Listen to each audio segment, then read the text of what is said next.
공포카페 일본 뽀채널 괴담 정월의 첫 참배. 내가 신사에서 참배를 하고 집으로 돌아오는 길. 첫 차가 오기 전이라 아직 새벽 4시가 조금 넘었을 때였다. 가장 가까운 버스 정류장은 2개의 노선이 있는데 가까운 정류장의 노선은 약간 꼬여 있어서 근처에 있던 정류장을 등지고 그보다 좀 거리가 있는 정류장으로 걷기로 했다. 멀다고 해도 기껏해야 40분 정도이고 사무직인 나에게 딱 좋은 운동이라고 생각하고 강가의 길을 걷고 있었다. 처음 있는 장소이기 때문에 길을 잃을까봐 불안했지만 스마트폰의 휴대폰 내비게이션 덕분에 그다지 길을 헤매지 않았다. 그저 강가를 따라 곧장 걷기만 하면 정류장 근처까지 도착한다 라고 내비게이션의 루트가 그렇게 설명하고 있었다. 강변길은 좁지만 잘 포장되어 있으며 강둑에는 철망 울타리가 설치되어 있다. 그런데 그때 나는 이상한 기분이 들어 주위를 둘러보자 뒤쪽으로 3명의 인적이 보였다. 그들도 같은 정류장을 목표로 하고 있을 것이다. 처음에도 말했지만 가장 가까운 정류장은 2 정류장밖에 없고 이 루트는 분명히 먼 정류장으로 가는 루트다. 그런데 약간 넓은 도로를 가로지르는 사거리를 지나려고 하니 뒤에 있던 3명이 갑자기 그 자리에서 멈춰섰고 나는 그들이 멈춰있는 틈을 타 앞으로 직진하면서 거리를 벌렸는데 갑자기 그 3명이 사거리에서 옆길로 꺾는 것이었다. 이 사람들 길을 잘못 들었네? 하면서 다시 걸음을 옮겼다. 순간 나는 저 사람들이 어디를 가나 궁금해서 내비게이션 맵을 드래그해서 그들이 가는 곳의 루트를 확인했다. 확인해본 바 일단 저 사람들도 대로변을 경유해서 정류장에 도착할 것 같았다. 그냥 15분은 더 걸리는 정도였다. 저렇게 이상한 사람들을 피하려면 역시 대로변 쪽이 좋겠지만 난 그런 거 신경 안 쓰고 빨리 가고 싶었다. 그런 것들을 생각하면 역시 사람은 도구를 써야 한다. 스마트폰의 내비게이션을 사용하니 이런 샛길까지 알려주기도 하고 참으로 편리한 것 같다. 나는 그렇게 생각하며 오른손에 스마트폰, 왼손에 라이트를 들고 강가변을 걸어갔다. 그렇게 계속 걷고 있는데 순간 이상한 위화감 같은 게 느껴졌다. 아까 전에 사거리에서 20분 가까이는 걸었을까? 내비에서는 앞으로 500m 남았다고 하는데 길은 갑자기 비포장으로 바뀌면서 강둑 울타리도 없어지고 이윽고 강둑의 도로라기보다는 강가를 걷고 있는 것이었다. 주위는 풀이 무성한 황무지이지만 나름대로 트여있어 저 멀리 큰 길에 있을 법한 가로등이 보인다. 이윽고 강은 구불구불 휘어지면서 서서히 보이지 않게 되고 나는 일직선으로 가로지르면서 앞에 보이는 비포장 도로를 따라 움직이자 갑자기 길이 트이면서 눈앞에 작은 집단 묘지가 나타났다. 내비게이션은 목적지까지 앞으로 100m 정도밖에 남지 않았다고 표시되어 있는데 근처에 정류장조차 보이지 않는다. 나는 설날부터 기분 잡치네 라고 생각했다. 순간 아파트에 입주했을 때가 생각나서 마음을 추스르고 있었다. 나는 집을 구하기 위해 부동산에 찾아갔고 거기서 소개받은 아파트 14층에 있는 방에 들어가게 되었다. 집안을 둘러보면서 마지막으로 베란다를 확인하게 되었다. 그러자 자, 어떠십니까? 이 탁 트이고 멋진 광경은. 라는 말을 듣고 무심코 나는 베란다 바깥을 들여다보니 바로 앞쪽에 묘지가 있는 것이었다. 부동산 직원도 깜빡했던 건지 순간 구겨진 내 표정을 보고는 어색한 분위기가 되었다. 직원은 분위기를 풀어보려고 입을 열었다.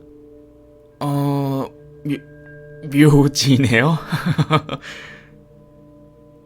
나도 모르게 목소리가 크게 나오긴 했지만 뭐 어찌저찌 잘 웃어 넘겼었다.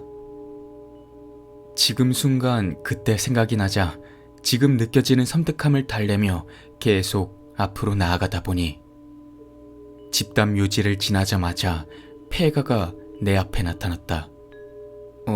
아무래도 내가 길을 잘못 들었던 모양이었다. 아니, 근데 자세히 보니 앞쪽에 있는 덤불 근처에서 짐승 같은 게 보였던 것 같은데?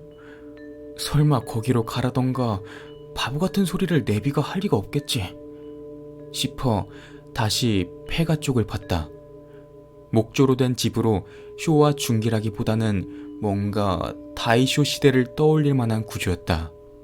에이, 이게 정류장일 리가 없지 라고 생각하다가 그 폐가를 다시 찬찬히 바라보자 온몸에 맹렬한 한기가 돌았다.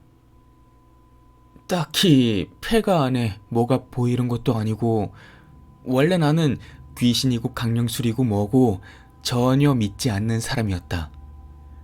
하지만 한기라고 할까 오한이라고 할까 뭔가 여기 있으면 분명 큰일 난다 라고 내 머리가 빠르게 판단하고는 원래 왔던 길 쪽으로 질주하듯이 달렸다. 뛰었다기보다는 발이 마음대로 움직이는 느낌이었다. 그렇게 뛰는 도중 강변을 지났던 것 같은데 전혀 기억이 나질 않았다. 그렇게 정신없이 뛰고 나서 주위를 확인하니 큰 길이 가로지르는 사거리가 보였다. 순간 아까 3명이 갔던 옆길이 눈에 들어왔다. 저기로 가야 될 것 같은 느낌이었다. 아무리 스마트폰 내비게이션이라고는 하지만 예전에 이런 무서운 일을 겪은 글들을 인터넷에서 많이 봤던 것 같았다. 나는 큰 길로 다시 가보자 라고 내비게이션 설정을 다시 하려고 핸드폰을 꺼냈더니 전원이 꺼져 있었다. 전원을 켜자 배터리가 부족하다고 깜빡거린다. 앞으로 3시간 정도 더 사용할 수 있을 거라 생각한 배터리가 어디로 사라졌는지 생각했다. 나는 안내 표지판을 따라 별 다른 망설임 없이 정류장에 도착했다. 결코 새로운 정류장의 느낌은 아니었지만 되게 평범한 정류장이었다. 첫 차가 가까운지 불도 켜져 있었다. 얼마 지나지 않아 첫 차가 도착하고 나는 그렇게 무사히 집으로 갈 수 있었다. 그 일이 있고 일주일 뒤, 그날 아침에 일이 있어 우연히 같은 장소를 지나갔던 적이 있었다. 그런데 그곳은 아무리 봐도 삼거리였고 강가 끝은 깊은 숲과 덤불로 둘러싸여 도저히 사람이 지나갈 수 있는 상태가 아니었다. 내가 그때 헛것을 본 건가 싶어 근처에 차를 세우고 그 주변을 자세히 관찰해 봤는데 나무 모양만 봐도 분명히 관리한다던가 그런 곳은 아닌 것 같았다. 일주일 만에 이런 숲이 황무지로 변한다는 게 아무리 생각해도 말이 안 됐다. 그때 내가 가려고 했던 덤불 속에 너덜너덜한 녹슨 금속 간판이 굴러다니고 있었다. 그래서 그걸 확인하려고 뒤집어 보니 이 숲에서 절대 놀지 마 라고 적혀 있었다. 그때 문득 정신을 차리고 스마트폰을 꺼내 내비게이션을 켰다. 그리고 가장 가까운 길부터 먼 길 후보들까지 다 찾아봤는데 그때 3사람이 갔던 대로변을 경유하는 길밖에 나오지 않았다. 그날 있었던 폐가와 짐승들은 무엇이었을까? 더 앞으로 갔더라면 나는 어떻게 되었을까? 결국 알 수 없는 미궁으로 빠지는 것 같았다. 그렇게 멍 때리다가 생각을 해봤다. 나는 신년을 기리기 위해 갔었던 첫 참배가 평소와 느낌이 달랐던 것을 깨달았다. 신사에 있었을 때 장소뿐만이 아닌 아파트권도 있고 하니 액년이다 생각하고 혹시 모르니까 부적을 샀던 것이 기억이 났다. 그때 그 한기는 부적이 나에게 보낼은 경고였을지도 모른다 하고 멋대로 믿고 있다. 지금 현재에도 숲 끝에는 아직도 폐가가 있을지도 모르지만 찾으러 갈 용기는 나에게 없다. 설마 연초부터 이렇게 무서운 일을 겪을 줄은 꿈에도 몰랐다.